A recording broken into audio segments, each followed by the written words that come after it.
Guys, I want to welcome you to another episode of the Advisory Board Podcast. I've got with me here Stefan Figley. He's the president of 1-800 Packouts, but I want to do a quick intro because you got to know why he's here, and his background's kind of intriguing. So I'll share a little bit about it. But first and foremost, Stefan, welcome to the show. And Thanks.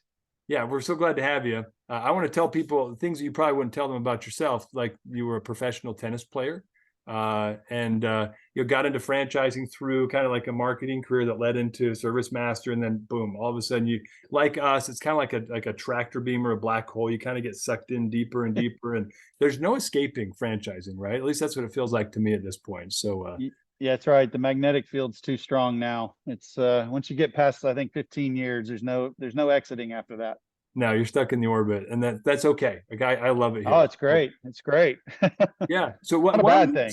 Yeah, tell us. So tell us, you're the president of 1-800 Packouts. Tell us a little bit about the brand, and maybe I know you've got a bit of a background in the franchising industry. Give us a quick synopsis of that and your brand and what you're working on, and then we'll jump into the topic today, which is I'll just tell you in a second. Actually, I'll let you introduce yourself first, and we'll jump in. Yeah, absolutely. So I'm 1-800 Packouts. We're in the restoration industry. We focus on the content management, which is one portion of a restoration claim. So in a disaster situation, you'll have the mitigation side. Then you'll have the content side, which is dealing with personal property of folks, whether it's a commercial business or a home.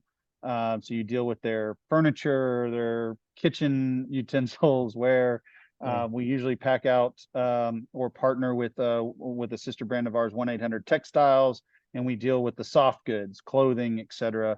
But all that is the part to get that removed so that the mitigation companies can get in, take care of the property, reconstruction, then after that. So we do one portion of it, but we're proud to be part of 5-Star Franchising platform as well. So we're just one of those home services brands for them. And it fits right in with where we are. And my background comes from some of that restoration world, so it helps to know the full picture. But we're happy to be here with our owners, and we're growing well. So. Yeah, love it. No, and a good group of people. I mean, I think we'll have Andrew on in a few weeks as well. Like, I love the group. Some of my favorite people in franchising, right? Ben, Bryson. It's a good group of folks. Well, let's talk about the topic. So as we were prepping for this, guys, we really felt like we had to talk about, like, how do you make franchising a people business? How do we establish, build, restore trust? How do we, and talking franchisor or franchisee right now, right? So how do we build an ecosystem of innovation? How do we build an ecosystem where people are still motivated to keep chasing dreams? Because this is hard work. Being an entrepreneur is grinding, and it can grind on the soul and demotivate people sometimes. And you get kind of the soulless franchisees that are just like going through the motions because they got another 7 years on the contract, right? Like, we want to figure out, like, Stefan's superpower is kind of in this area, so we wanted to focus on that. So Stefan, tell me a little bit about, like, let's talk about creating trust. Like, a new brand, new franchise owners is so different than restoring and trying to rebuild when it's been broken. But let's talk about, how do you create a culture of trust around the franchise or franchisee relationship? Well, yeah, absolutely. I mean, it all starts with the entire sales process for the new folks coming on board. They get that initial stage with franchise development, and then it goes back to who we are, who they listen to, the validations that they take on. So I mean, this starts from the very beginning, and it's crucial that your network is there helping you as a brand, showing other folks as they start to consider the brand. That's where it starts. That's the seed that was planted, has to be there. So that it's interesting that we're talking about, building the trust. We're also, that has to be maintaining the trust with the existing network, because they are out there. They're the ones that are really going to get the ear of that candidate, and they're going to plant that seed of why you can trust this, why this is a good opportunity, etc.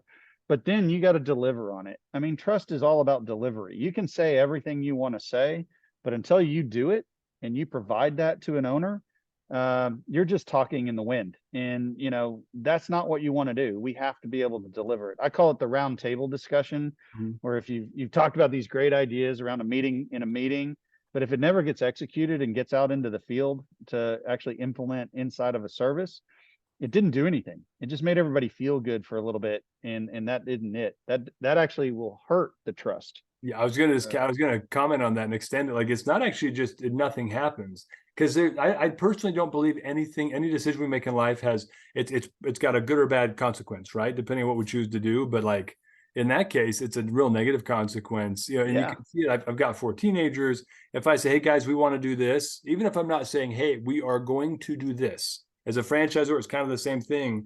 If you're like, hey, we think it'd be cool if we mixed up our Facebook marketing and started doing direct lead gen, you're not saying, Yeah. hey, I'm committed to, but you got to be careful because the expectation has now been set in their minds. And then when you do nothing about it, then you've undermined your credibility, right? You've undermined. Right. Yeah, absolutely. And if you can make changes. I mean, my job as a franchisor is to be out there figuring out what some of the best moves are, what are the best strategies. We may have a strategy that's in place, but we find data or some analytics that show us something that's a little different, and we want to pivot and make a move somewhere else. But if I've already provided that to the franchise advisory council or to franchisees, like, hey, we're going to go down this one path, I'm going to go back and communicate that to my franchisees and say, hey, here's some information we found out. We think we're going to move this other way first because it's a better stepping block for us to get there. Now, the thing is we all have to understand trust goes both ways. And so if I'm able to communicate that to owners, they also then can communicate honestly back the feedback. Hey, that's great. That doesn't sound good. And then I can make a judgment call based on that. But the idea is if I'm not communicating it and I'm doing everything in a black box and it doesn't work for every owner, not everything works for every single owner. That's the other thing. And I need to understand that as a franchisor. And so as we all engage in it, it's about open communication. So you want to build the trust from the start, you got to communicate and you got to hold yourself accountable to it. If I make a mistake, you will hear me say, guys, ladies and gentlemen, I missed that one. Here's what we missed. It didn't damage the brand like by this much. Here are the analytics to it. Here's what we're going to do to fix it. I won't make that mistake again. Let's all do that together. Are we okay? We go on that. They hear it. They understand it. They too also will start to see that. Then they can say, hey, I missed this one, Stefan. Let's is that okay? You know, hey, yeah, we're good. Let's keep plugging along. It's understand from what we did. But let's build to move forward as growth. And so that helps that trust mechanism in being able to keep that communication. I mean, you see it in sports, you see it in relationships. Well, we're kind of in between the relationship and the sports. We kind of put it all together, and that's what franchising is. And so communications is probably even more important than we think sometimes. And we talk about it in a franchise system internally as a franchisor. I got to make sure I keep communicating that to the franchisees on a regular basis so that when something happens, it's not a shock. And that gives them, you know, a reason to think that, hey, they're doing something different than they told me. Now, here's the vision. Here's where we're going. Let's keep our path. And we try to share that on a regular basis. And I think that really helps build that trust. I think that's the glue. Yeah, I want to go back to a few things. So you just laid a lot of great groundwork for us to kind of dive into there, Stefan. So thanks for that great overview. A couple of things I want to highlight that I've seen work extremely well is openness and also accountability, right? So you mentioned something that I don't hear a lot of presidents and founders say, which is, I screwed up, right? Like one of the best ways to create, and this might seem counterintuitive, guys, but my wife and I were talking about this. There's a whole generation of kids right now that don't know how to apologize because people don't apologize. There's a whole generation of kids that don't know how to say thank you because no one's saying thank you. So if you want your franchisees to have accountability and you want them to be authentic and also be transparent when they make mistakes, then you've got to do the same thing. And their kids are learning that because their parents aren't doing that, right? And you can't expect the schools to teach our children how to have freaking manners, right? But in this context, like franchisees often are like having a bunch of angsty teenagers when things aren't going great. But you'll find that at least with my kids, if I'm like, hey, I messed up, guys, we screwed up. Like we were planning on doing this. Forgot that Sophie had a figure skating competition. We're not going to the Grand Canyon this weekend. What we're going to do instead, though, is this, and we're going to reschedule that. Like you have to kind of reset the table sometimes. The apologies also, I loved how you said you need to own the mistake, explain how did we miss it, and then also talk about what's the resolution plan to solve it. I mean, anytime you have an error, that's the process in life. If you follow that pattern, it tends to work well. You'll still have people that aren't happy. That's okay, but you're creating a culture of authenticity and also vulnerability and honesty, right? That's a core element, I think, to building trust. and part of that, you know, in a lot of the home services or service businesses that are in the franchising world, you want that translated all the way down to the end customer. So if we're doing it from the franchisor side, our Yep. franchisees see it, just like you said. I mean, it's like with your children, you do it. Your children then are duplicating or seeing what you do, and they're replicating. And then they pass that on when they're out on theirs. And that's what we want. It goes all the way from the franchisor to the franchisee, the owner. The Mhm. owner then is talking to their team. Well, their team's the one that's sitting in there and really representing our brand.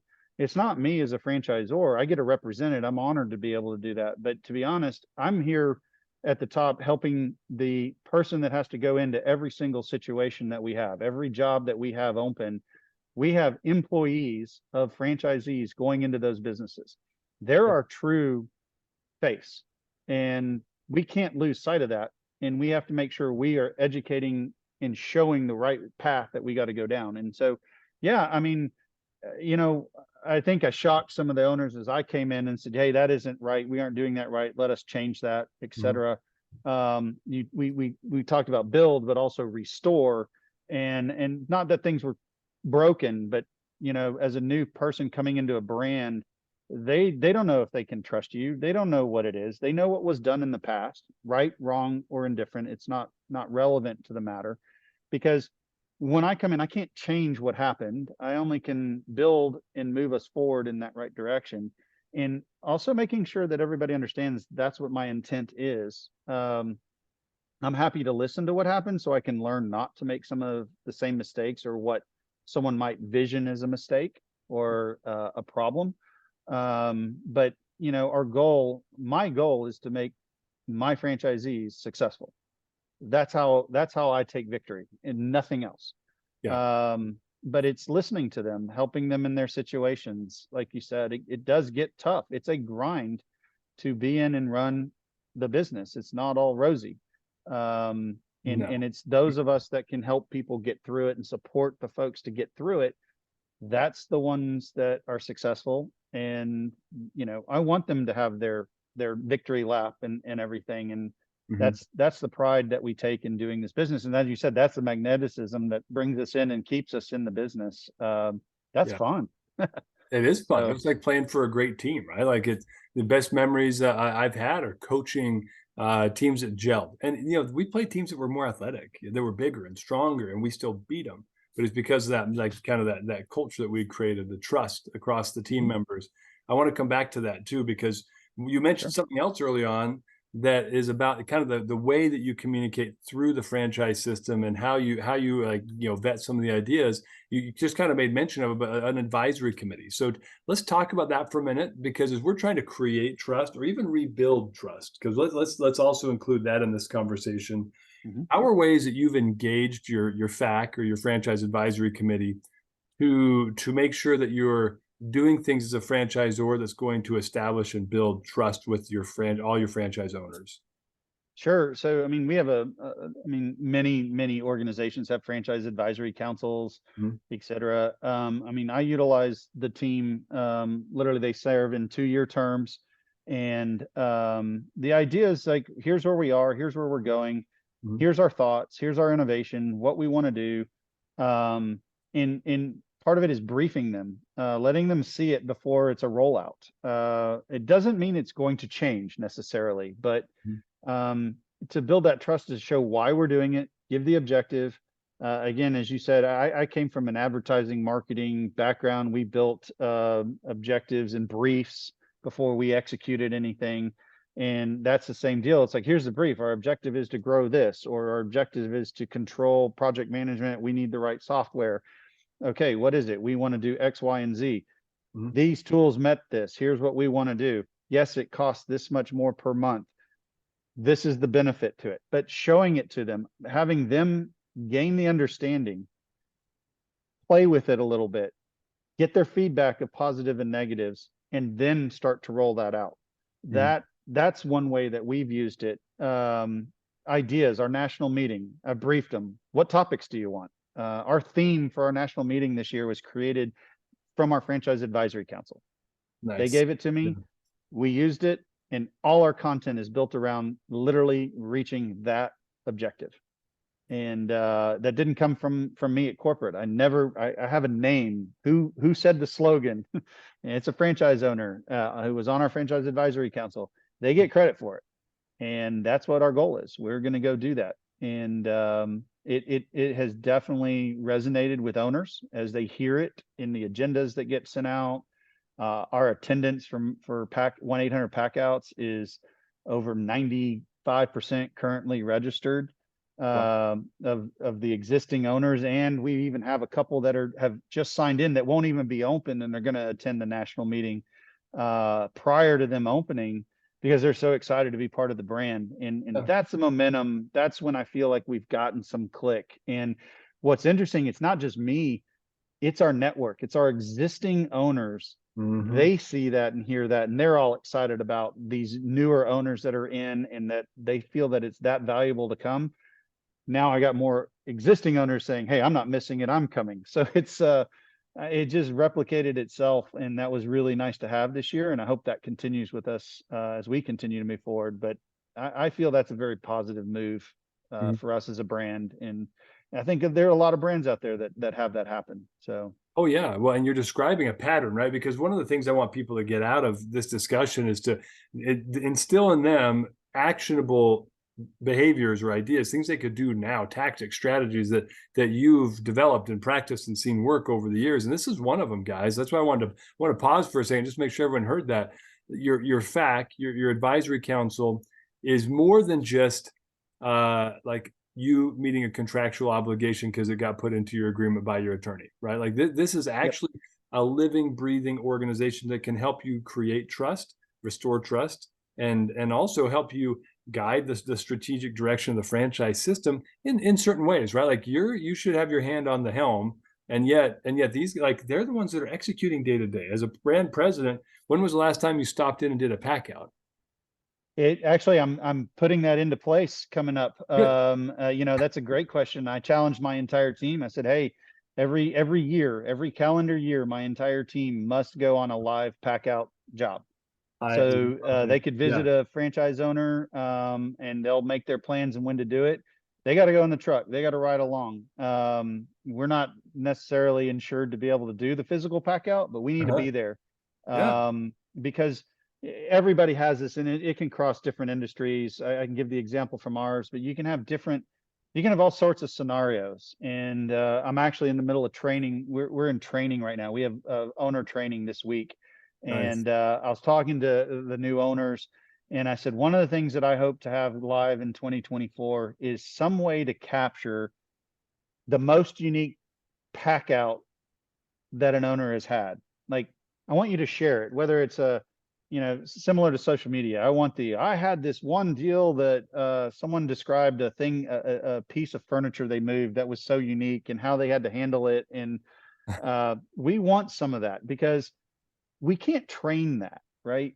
That's experience. You get that by being on the job. Corporately, we don't have that. We don't operate, and that is in our strategy not to operate. Right. We're not in competition with our owners. And so part of it is I have to get some of that live feedback somehow. And we can do our training, but again, that's in a vacuum. I can't create some of this stuff and even though we have a great training facility, and everybody loves it. They can, wow, I can't believe you have this.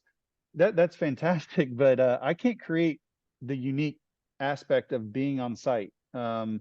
You got to have the empathy in our business, you have to have the empathy. Somebody has just had something happen that's pretty dramatic. Usually it's an inconvenience to them. As I said, if we have a repeat customer on a regular basis, they've got really bad luck, because you're not going to have that in our industry. You're not that retention, if you would, is not from one homeowner, from a insurance carrier, an adjuster, or a partner in a contractor, for example. Yes, but if Stefan Figley has 4 packouts in 1 year, dude, we need to send probably that end client something, because they're not having a good year if this is the situation, just so we're sure. So we have to have that empathy every time. It's unique. But at the same time, we got to share. We're a network. We got to share that with everybody. Yeah. What's the weirdest one you had? Don't need names, just what's the experience and what'd you do about it? Mhm. That's Yep. a learning experience, and that's how everybody gets to open up and trust each other as it comes through. Mhm. You're going to see some stuff out there, and you're going to be able to adjust to it. It Mhm. shows that you can adjust on the fly and what you can do. Yeah, So I love it. What you're describing something. It's funny because I almost after I asked the question, I realized it probably sounded like I was calling you on the carpet, but you were thinking exactly the way I was hoping that we could discuss, which is it's easy, right? It's easy if you're Stefan Figley, if you're the Maids International, you're Dan Kerwin, right? It would be easy to yeah, get disconnected, right? And I'm not calling you out, Dan. Don't worry. I was just thinking like when you're running a large franchise system, your day to day is not the day to day, right, of the units, and so it can sometimes create this disconnect. And coming back to facts and coming back to your executive team and like how do you make sure that you keep yourselves intimately connected with what's going on in the marketplace so you can drive innovation. You just described a perfect example of that. Is every year we all need to be in a truck experiencing a pack out, experiencing the systems that we're maintaining, experiencing the process that we're teaching people to follow, because innovation happens at the ground level, yeah. almost Well, I 100% of mean, the time. and I'll roll that all the way back to trust. Yep. If my franchise owners know my entire team has done at least one, been on one pack out this year, they know that we have at least a little bit of an understanding of what's happening in the day to day. We don't know it all, but Yep. we know it doesn't work as smoothly as we think it does. I've been in those other situations in large organizations with a large number of franchisees. I mean, over 1,200 franchisees in one of my systems that I was in, and there's just you get lost because your day to day is very different than theirs. Oh And you yeah. come up with ideas because you're looking at analytics, you're looking at the numbers and the KPIs and go, oh, if we just tweak this a little bit, our retention stands higher. And then you bring that blindly and you launch it and you got franchise owner, you can't do that. The customer's going to do X, Y, and Z. And you're over here going, what? And then all of a sudden, this great idea you had that makes them in numbers looks fantastic. Is it a reality that it can happen? Mhm. And if you do that and it can't, the owners sometimes the franchise owners will come back and go, man, they don't get us Get yet. it. They don't get it. And then Yeah. all of a sudden there's that disconnect. And I'm not saying folks do that. I've done it myself. I'll call myself out on the carpet on that. Yeah. But I'm actually glad when an owner calls us out and says, hey, that isn't working the way we thought it would work. Mhm. We have stuff in our system right now that 6 years ago very well, Mhm. worked very well. Right now we get the question even from existing owners that are 6 years into the business, for example. Well, you told us that in training and I don't think it works as well. It's not as efficient right now. Well, you look at it, it's not. Mhm. So we need to be able to pivot a little bit and say, yeah, you're right. You can move off of this, you can do this, there's some other ways to do it. And we Yeah. need to be knowing that happens. So sometimes it's not all in a vacuum. Got to look to the reality of the world and who's how it works in pure reality and execution. Oh yeah. Well, even if you've got an organization where a franchisee feels like they can call a brand president and then explain why something's probably not working as well as you thought, that's a tremendous amount of trust, right? Because the Mhm. scarier thing is when things aren't working is hearing nothing, right? If Yes. you hear nothing when things aren't going well, you got a real problem, right? Because people should be talking and innovating and communicating, and what's probably happening is they're all talking to each other and complaining, and Yeah. they're innovating without your guidance, right? And that's where, and we should talk about that a little bit, because the goal of a franchisor is not to stifle innovation. Actually, the No. personal feeling, and I haven't heard someone say it quite like this before, but is like the true value, the true superpower of franchising isn't the systems and the replicability. It's the collective genius of the franchisees working in the system. That's the superpower of franchising. Yeah. So Yeah. It's let's the network. it's the network. Yeah, that's exactly That's right. literally, I think that's the golden nugget for it 100%. And innovation, yeah, you're 100% correct. I think on that innovation, we've launched it in our national meeting. There's a whole session on innovation. We're doing a live innovation session with all of the franchisees that'll be there. That doesn't mean everything that's going to get thrown out there is going to get looked at or executed right away. Right. Yeah. I've done this through my marketing career and experience. All over the world, I did it, and I want to bring that to my franchisees in our national meeting coming up, but I want to hear from them about it. And, you know, you'll get folks, if you ask some of my franchisees, they'll tell you the one thing he'll tell us is don't be quiet about it. If we got a problem, tell them, because I can't fix it if it's really wrong, or I can't address it if it's correct and a franchisee just doesn't like it.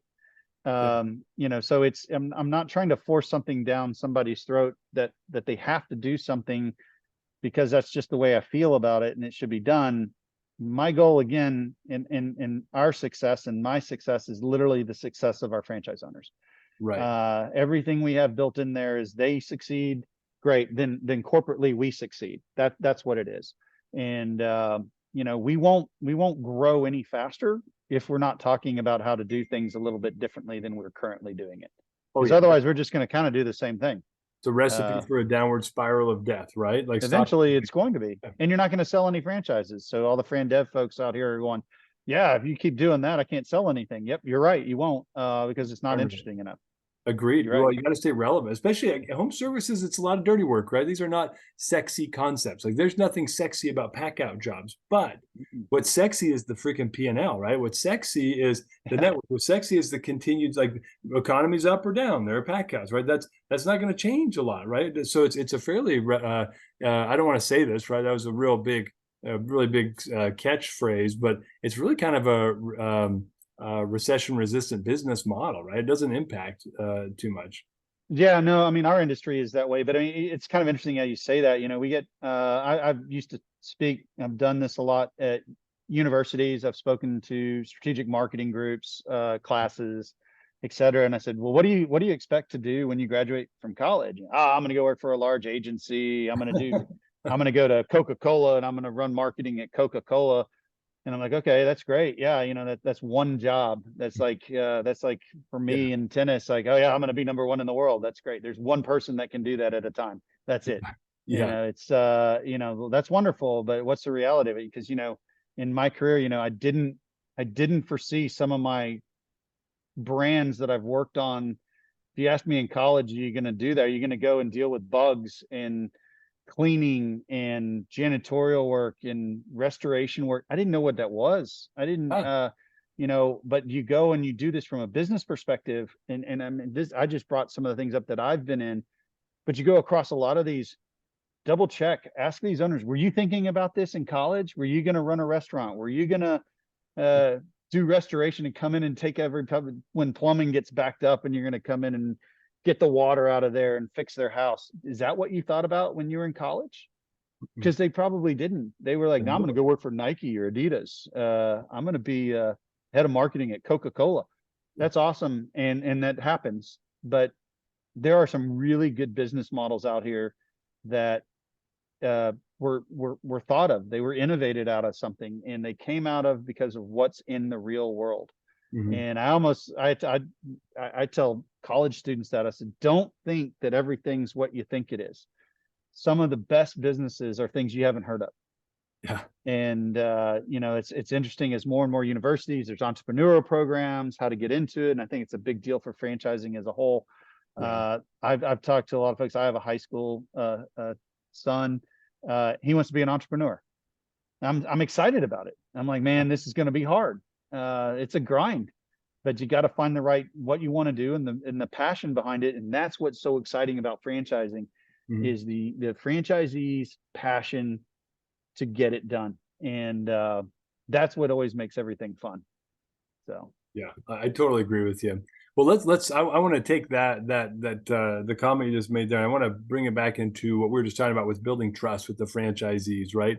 Because when we talk about every single one of these folks, they actually came to the franchise system with a different background, right? Nobody woke up, except for Johnny Francis and Angela Cote, right? They were kind of born into franchising. All the rest of us schmucks, like, we had to find our way here through whatever crooked path led us here, tennis or, you know, high-end technology or whatever, translation industries. But so what we bring with us, though, is kind of the traces of all those things, which can be a help and a hindrance, right? Some people are like, yeah, I've got to use this system. Oh, heaven help everybody who goes like, you know, I need to use this, you know, big box CRM because I used it at Charles Schwab. Bad idea. Like, there are tools and processes that work well in franchising that you can't bring from outside. but there's also a lot of good stuff from the outside you can bring in. So one of the things I want to talk about with innovation with you, and using that as a way to harness the power of the collective genius, is you already mentioned part of it. So your national event, you guys are going to start kind of brainstorming, whiteboarding, like listening to innovative ideas. Do you have a process now that you use, Stefan? And it's okay if you don't, where there's kind of a systematic way where if a franchisee has a cool idea that they channel it to a FAQ member, or there's this like a digital suggestion box. Like, how do you guys currently try to harness and have your ears open to listen for innovation right now? So currently we don't. Okay. It's that's one of the gaps that I identified is we don't. An owner comes up with their idea. If they in our network, they've talked to a couple other owners that they're friends with, and they kind of tweak it and do it on their own a little bit. They try it. They don't even bring it to corporate for the most part. That's what I've seen since I've been engaged here. But that's what we want to do. In my experience, we've had it that it's brought to the Franchise Advisory Council. That's the representative of a Franchise Advisory Council. I've got it set up right now, pretty simple: north, south, east, west, and a floater. We keep an odd number in case we need to do. We want an unbalanced area when we get feedback on something, because it's a positive or negative. So am I heavier on the positive or heavier on the negative side on that to get a feeling? I have them talking to the folks, the other owners within their geographic region, if you would, to get feedback, concerns, so that we have content in an agenda item. But we don't have right now that open avenue of innovation, or, hey, can we think about this? It's kind of random. As I came on, I tried to get engaged and talk to all my owners as much as possible. It's difficult. They're all over the place, but Zoom has really helped. The digital world has really, really brought that a lot closer. And so I've been on with almost every owner. I think there's maybe one owner that I haven't even seen either via the camera like this or in person at this date. And so that's pretty good for me for what I've done. And so now they know they have a little bit of an avenue. They did before as well, but there wasn't a lot going on, and I encourage it. I want it. And so we're starting that in a couple of weeks at our national meeting, and it'll be very clear what that avenue is. We will try to use some software to say, hey, here's a platform where you can go on. Like you said, Dave, those are great. We have a lot of those out there. We're just launching it. So it hadn't been there, and there's some systems that have it and it's built in and it's great. Hopefully they're utilizing it. And then there's some that they're like mine right now, and we didn't have it. So we need to get there. But it's the other thing about that is you're going to find when I launch this, it's going to be interesting to watch my corporate team, because I think they're going to be inundated with all these ideas. So part of it is managing that expectation. Hey, great, we're going to take this. We're going to talk to the Franchise Advisory Council. We're going to summarize it all up. We're going to prioritize it, and we're going to go after a couple of these things. That doesn't mean we're going to get them all done. We're going to just try them. And that's kind of a management of expectations. Right. But we're going to give you the results on what we got.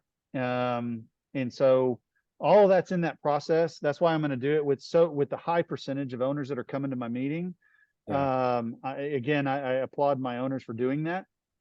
But that gives me the ability to teach that process that I want to do and try to manage that expectation right there. I can communicate it right there. So that really helped out. And a kudos to my team to be able to be there and do that. That helped me in my position. But otherwise, we're going to utilize the right platforms and tools to do it.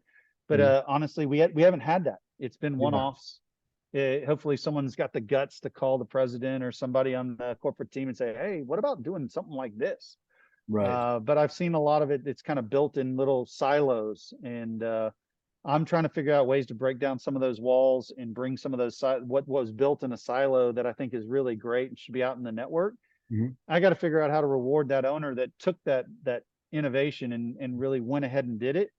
How do I help them say, hey, I need to help you, and I need that to be shared. So what can I do to help you share all that extra work you did with other owners? And how can I do that from corporate? And so that's rebuilding and restoring some trust. It's not perfect. I'm not there all the way yet, but we're working on it. So, but I think a lot of folks can really do that. And we want to keep everybody. I think that builds that momentum, and that, you Oh said yeah. motivation earlier. I said that'll help motivate. I think it gets exciting. Yeah, it does. When things change, when you're innovating, when you're trying and expanding, I totally agree. It gets exciting. I want to share something, just a thought with you, because this can, for especially for emerging brands that don't have like a healthy corporate staff right now. It's like, husband and wife teams trying to keep it all together and run the corporate store, and like it can be chaotic, but it's not difficult to implement a system. I mean, the easiest way to do it is set up a Google form, right? A Google form, like or you can set up a Microsoft Teams form. They're the Yep. same thing, right? But it's a simple form. You ask them like, hey, give us an example of, what is this going to solve? How would you go about doing it? What do you think it'll cost? What type of results would you expect? And your name and your email, and and it'll track the data automatically. Well, that can dump into a spreadsheet, and nobody Yep. else gets to see it except for who you give access to it. And my thoughts on this recommendation, maybe for you, Stefan, as you and your team are building it, is have the fact one of their agenda items every time they meet is to review all of the ideas that have come through, and then to categorize them. It's their responsibility to categorize them. And there are two reasons why. One, they're closer to the day-to-day, so they'll be like, oh, that's actually a good idea, or that's an idiotic idea, right? And it's not the corporate staff saying. Yeah. That's critical, right? And so as Yeah. your You hit system, it. yeah. No, you hit it right on the head. I like the Google form for that. I think that would definitely be it. But with us being in person here in a couple of weeks and starting this process, Oh we'll yeah. keep it live from there. Yeah, That works. Yeah. absolutely. But the prioritization is going to be done in that session.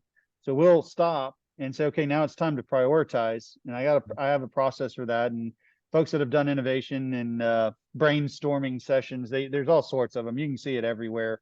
Yeah. You can get ideas online too. That if I want to run a brainstorming session, hey, if you got a problem, just call me. Seriously, I'll come over and do a brainstorming session for a group, no problem, unless Mhm. you're a competitor of mine. Yeah. Outside of that, sorry, I won't do that one. But I'd be happy to do it because we're all trying to build this moving forward. It helps the whole industry of franchising where we are. Yeah. Outside resource, just somebody doing it. They have no owner. They have no bias. So that can help a brand too. But the other thing in there, that a thing that I would do that I'd even help before that is, in my background in the advertising world and the project world, go look up a project brief. What's in a project brief? Fill that out when you're launching what you're going to do, or to create the idea, when you want details of the idea, when you got to blow out an idea a little bit more, like what is it?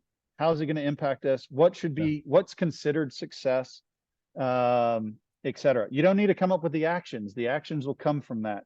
But everything then has to flow back to that project brief. And then you're out of your lane, basically. If it doesn't relate to the project brief, then you're out of your lane. Bring Yeah. it back into the lane. Make sure it relates to the project brief. Mhm. It's like tangent. Don't get too far down the tangent. Don't go down a rabbit hole that's a loss. And project briefs can help you do that. There's forms out there online Mhm. as a sample. Roll that into your innovative idea. So if you take your top five ideas that you have prioritized, Mhm. have owners kind of, hey, let's create a brief on this, and Mhm. that's what we're going to execute, and then we're going to put some actions to it. But yeah, Yeah. I want the owners to come up with the prioritization. I agree, and not corporate staff. Yeah. Well, and then 100%. because the beauty of it is like the fact can then say, hey, these are the 5 priorities. We've worked with the owners. Here are the project briefs that we filled out to get the, Yep. so you have more meat on those bones.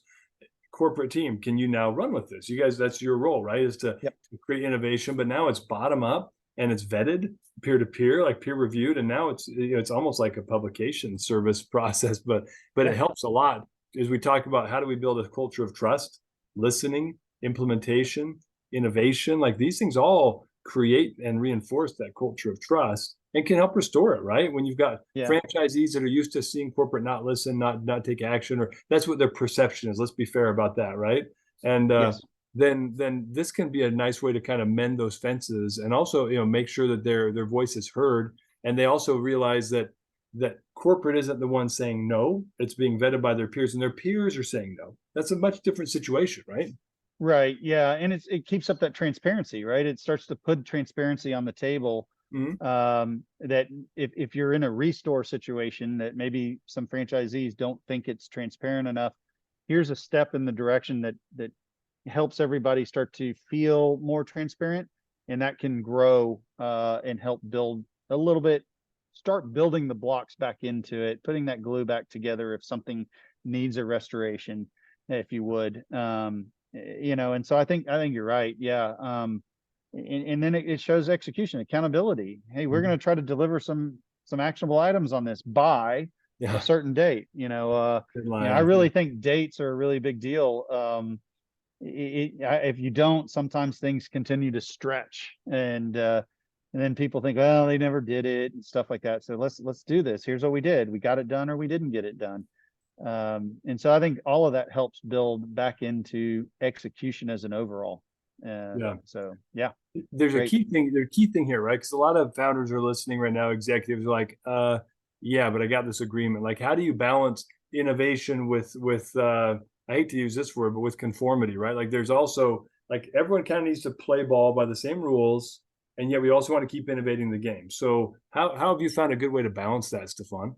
Well, actually, I think, I mean, unless it's something that's changing one of the conformities that are in the agreement, like specifically that's a core, element of the business, that's a different ballgame. That one's a different one. But be transparent about it and say, hey, I get this is a major deal, and it could have an impact, and we need to address this. But folks, this is a core element of the business, and what our agreements are based on. So then you have that's I think that's more of an exception to some of it.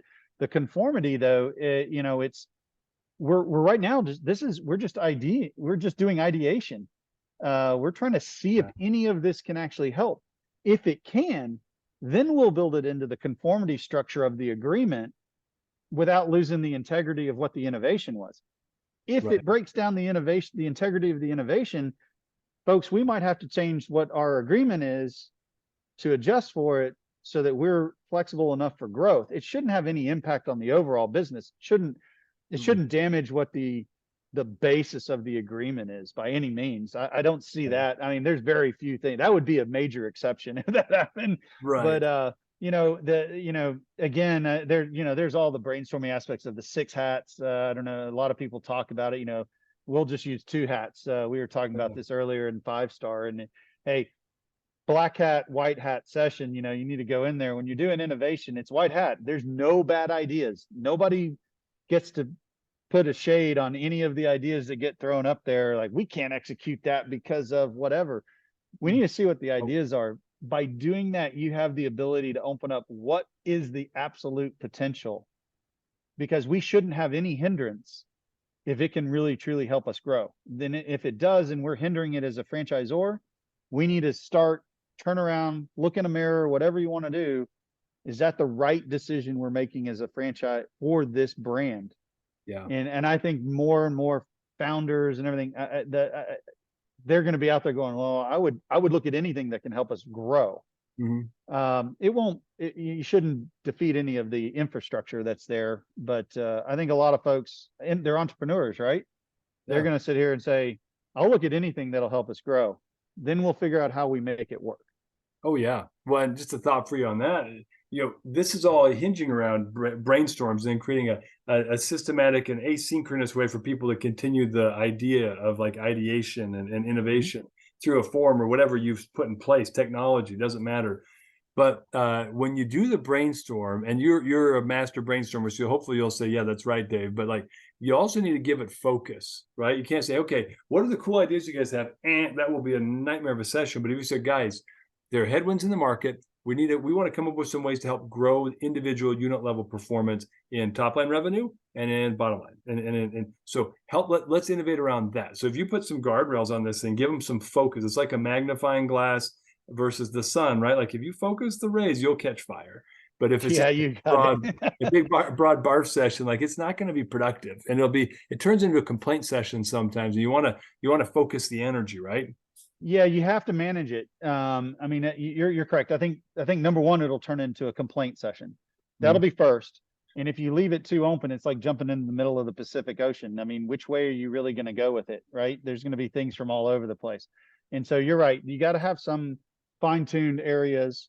They can be a little bit higher level. They need to be a little bit higher level, so that there's some breadth. But again, you're controlling it. Right, you have to. Otherwise, it's just going to go out of control. It's going to be all over the place. And then you get these tangents. So part of it, you have to control the tangents. I've seen somebody that had a little thing. It looked like a bobblehead, and they'd hit a button. It was a horse head, and he goes, "This is a dead horse. It's a dead horse. It's like, it's dead on arrival. Like, we've done it. We've killed it." Like, they've talked about it too long and stuff. And so they would just hold it up. They wouldn't even say anything. They just hold it. I was like, I don't know if you have to go that far, but it was pretty funny at the time. So it can be funny. yeah. We just have to sit here and you have to control it to a degree, but you got to give some freedom to it. You got to let it have some life, to keep the energy up. Well, and keeping it white hat, I love that you use that. I haven't read that in so long. I should probably go revisit that. But you got to make sure everyone's on the same plane. Like, we're all participating in this openly, no bad ideas. But you also need to have a time limit. So we're going to brainstorm openly if it's a 45-minute session for the first 28 minutes. When the timer goes off, no new ideas. We're going to filter the list down to, let's say, the top 10 ideas. And then we're going to vote on the top 10 ideas to come up with a list of 3 or a list of 5, right? Like, you've got to have that funneling process as well, so you can really harness it. Otherwise, you end up with a list of stuff, and you really don't know what the collective group feels is the biggest priority. They will usually arrive in a couple of channels, right? How do you do that? Yeah, you don't want to lend it. Otherwise, you're going to end up with a laundry list, right? And then you haven't managed those expectations. You hit it right on the head. You're not managing the expectations if you do that, because then everybody's thinking all of the ideas are going to be addressed. That's not going to happen. There's got to be a prioritization of it. What's the most impactful? What's most meaningful to owners, et cetera. I mean, there's different ways to do it, but I don't have in mind brainstorming coming up. It won't be. I don't have that many people, so you stop it. If you said you have 45 minutes for it, you got to have a certain number. You couldn't do that with 100 people. That wouldn't be enough time. But you're gonna, based on the number of people, you got to really work with your time, or really bring down the concentration, like you said. But cut it at 28 minutes and say, okay, right now, everybody, I want you to go write a number 1 next to your most important one. We've written them all up. They're all here on the wall. This is what we created in 28 minutes. You're only going to have so many. You can't get that many. Go and write it down. Or you have the other way, you have categories already predetermined, right? Just like you said, we have headwinds in the market. Here's what we got to do. Let's focus on this. So put those up on the deal. Give everybody Post-it notes and say, write down your ideas and put it in each of the categories. And then they're creating their own ideas from the categories, or just put them all up there, and then we're going to categorize them under major headlines. Now, give me your priorities. Okay, these are our priorities is lead growth. We need leads. Then we go over there, and from there, that's where you go. Everybody stand up. You got 10 minutes. Walk around. I want to know. You get 3 marks. Put 3 marks next to the top 3 things for you that you think would be ideas to really go and investigate. And what you'll find just by doing that, even with a group of 30 people, you're going to find something rise to the top. You will not have 30 different ideas that are equal. No, you're going to hear, you're just going to hear it. You're going to see it. And it's going to come quickly. It's going to be like in the first 5 minutes of that marketing session, you already know which two topics are going to be the top 2. It happens every time. Doesn't matter. Owners gravitate to a certain area and they mark it. And so you do that, and then you summarize it for everybody and say, here's what we're going to do. We're going to provide this within 1 week. We're going to get this back out to you in a spreadsheet of what the ideas and what the rankings were based on the marks. And then we're going to tell you what our next steps are. And we're going to move that to the Franchise Advisory Council next. That's how you move it along. Organized. They see it. It's transparent. It has follow through. Now they know something's happening. Right. And then after the FAC, you communicate after that, like, hey, this is what we discussed in the FAC. So and so and so and so are going to try to model it out in their locations and come back with a plan that we can then review with you. That's going to happen in 90 days, right? Exactly. Like you're talking about, set expectations, what the action is, when it'll be done. Again, transparency, action, accountability. If something happens, like, hey guys, just want to let you know, on the 80th day, not the 95th day, hey, we hit a couple of snags. They're testing a few more things and tweaking it. We're going to get back to you in another 30 days, right? Like, but transparent. But you're transparent. You put a date in, a deadline, and you're transparent about it. As long as you don't keep stretching it another 30 days. Oh, and then another day, and another 30 days. It's not that. That's a good point. Like, if you have to stretch it 30 days, then when in writing, stretch it 45 days, right? Like, it doesn't hurt you, because if you're resetting expectations, better to do it once and give yourself wiggle room than have to do it again. Right. Right. It's like under promise, over deliver, right? Yeah, well, Under you're promise, 100% over right. deliver. Yes, sir. And it's funny because you and I both have grown up outside of this industry where we've had access to true project management Yep. teams. This is actually a skill category that is a little bit absent in the space, which I'm glad you started going down this road. Because we gotta I want to get tactical and like give examples of how this can be done. Almost every franchise national conference should have some element like this, whether it's a breakout or a group session, depending on the size of the franchise system, where they should be doing this regularly. Maybe have a quarterly meeting. There, you can do this with fun games online where you can use like voting mechanisms, and even Zoom has add-ons you can add into your sessions where people can vote and things and be creative and collaborate. Like it's not that hard. Absolutely. I think those are great ideas. I mean, nowadays there's so many things you can do a little bit differently. Mhm. But there's, yeah, online, getting people involved on a regular basis. Um, it it it's needed. It just needs to be there. You don't need professional systems all the time, but you need conversation all the time. I agree So with you on that.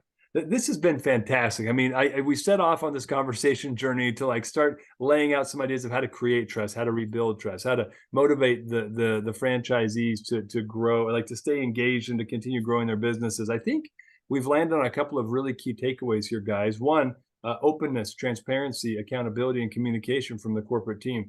Two, I love the idea of just rolling your sleeves up and making sure you're touching the ground level tasks as much as possible on a regular basis, so you and your corporate team stay connected to what puts grime under people's fingernails in the franchise system as you're innovating and building.